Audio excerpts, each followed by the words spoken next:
Welcome back to the Love Cafe. Welcome to the Father's Day special. No. Welcome back to the Daddy's Day breakfast special. Yes. Also, it's spring now, so I think I should probably get into something a bit more springy. Oh, I think that's a bit better. And our apron. Perfect.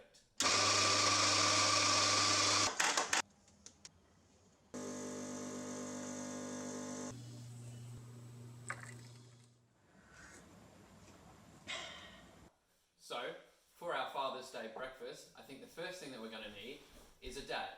Dad! Oh, there you are. Welcome, Dad. How are you? Good, thanks, mate. Well, everyone, this is my dad, but so you don't forget, I've got a label for him. Alright, Dad, so for the Father's Day special, what do you think we need, Nay? What do you want for breakfast? Well, certainly, bacon's a good start, and eggs. Maybe some chipolatas would be nice. What are chipolatas? Little sausages. Alright. Alright. Fantastic. How about some tomato? And I like a bit of mushroom. Hollandaise sauce for my eggs. We have this hollandaise sauce, but what do you reckon we have a crack at making our own? That sounds like a great idea. Cool. And a hash brown. Fantastic. Toast? Always? Always on toast. Excellent. That Tea or sounds coffee? great. Coffee, of course. Coffee, alright, we'll get the machine on and I reckon leave it with me. Thanks, Nath. Cool. Look forward to it. No worries. Don't forget to butter my toast. With all of our ingredients ready, we can start to begin preparing everything. So we're going to start with the mushrooms and the tomatoes. We're just going to slice the mushrooms into about 1/4 centimetre each. And we're going to be doing about 5. This is just for Dad and I because Corey isn't a mushroom fan. Next we'll move on to our tomatoes, which we're just going to do into thick kind of tomato steaks. You may find it easier, depending on how sharp your knife is, to use a serrated knife so that it cuts through that thick tomato exterior. Now, before we actually start cooking, I'd like to preface this episode by obviously realizing that maybe not everyone has sort of a father to spend Father's Day with, and you know, that's fine. I would really encourage everyone to find someone close to them to cook breakfast for, or lunch, or dinner, or whatever. Just about, you know, sharing the love and spending a day with someone you care about. So yeah. So to start, we're adding 2 tablespoons of butter to a pan on a low heat, and then we're adding in our mushrooms. And for the secret riddle / Love Cafe mushroom recipe, we're doing butter and I'm very sorry and incredibly regretful that I should even attempt to reveal the secret mushroom recipe. Please accept my apology and back to the regular viewing. No, for real though, sometimes it's nice to have your own little things that you keep to yourself, and I think that's one of ours or mine. And if you're struggling to impart some flavour onto the mushrooms, I would suggest melting butter with sage. That's a really good way of doing the mushrooms. So have a go at that. Have a fiddle around. Things won't get too bad. Yeah. Another thing to mention about breakfast is that it's mostly about timing, I've found, about plating everything up and keeping everything hot together at the same time. So that's why we've got a pot of boiling water on the stove now for our poached eggs, which we'll be doing in just a moment's time. Now that the mushrooms are on, we can go in our biggest pan, all of our chipolatas. I'm cooking for 3, so I'm doing 6 chipolatas. In with the chipolatas, we can add our tomatoes, because they'll take a while. To those, we're going to add a bit of olive oil. Our being Corey behind the camera as well. We're omitting a few things like baked beans, which I thought might be edging into English breakfast, which would be another video. But this is a nice guide to get you started at least, I think. About time now that we'll get some hash browns on.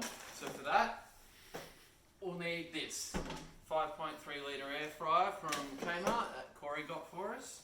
Good on you, Corey. So we're going to go in with 3 hash browns. 1, 2, 3. Close that up. Turn her on for 10 minutes.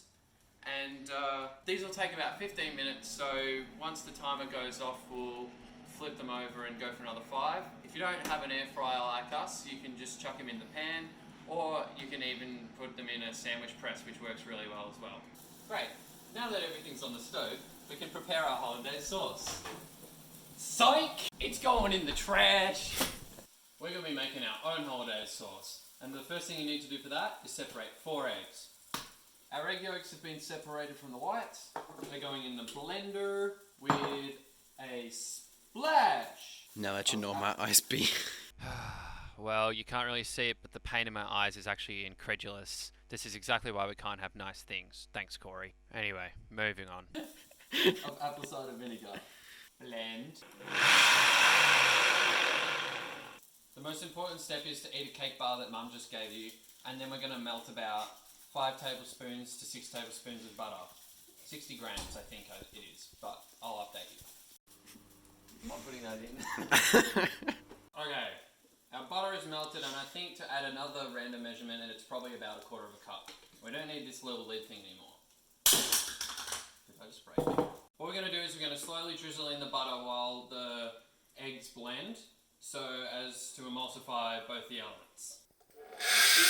I've left this footage at 100% speed to try and demonstrate how slow you need to pour the butter in.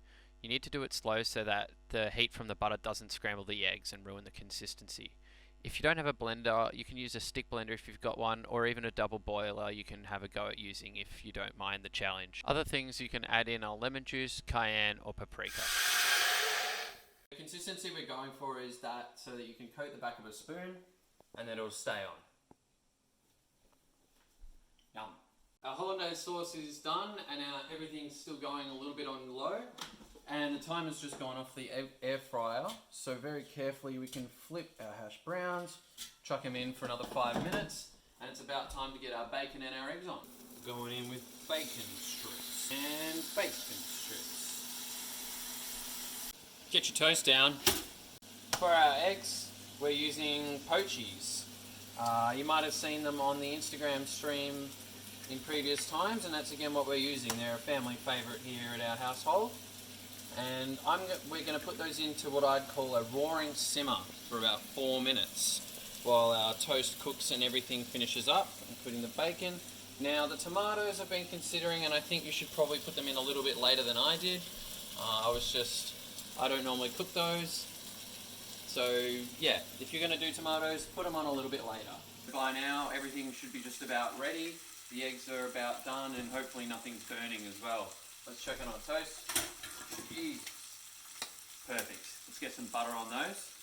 Hit them with the egg. Mushrooms on Dad's and a few on mine. Going with the chipolatas. 1, 2, 3. The tomatoes that we murdered, I did ask Dad. He said it's alright. He said it's good like that. And here's a pro tip. Anything that someone doesn't have to make is always good. Bacon!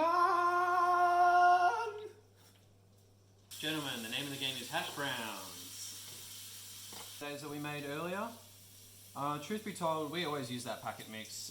It's really good. You should check it out. It's the Master Foods one. It's the one we use on the weekends. There we go. We plated up 3 breakfasts. Let's go and eat. Thanks for tuning in to the Father's Day special. I hope you all have a great day and enjoy cooking with whoever you're spending the day with. Cheers. Cheers. Thanks, boys.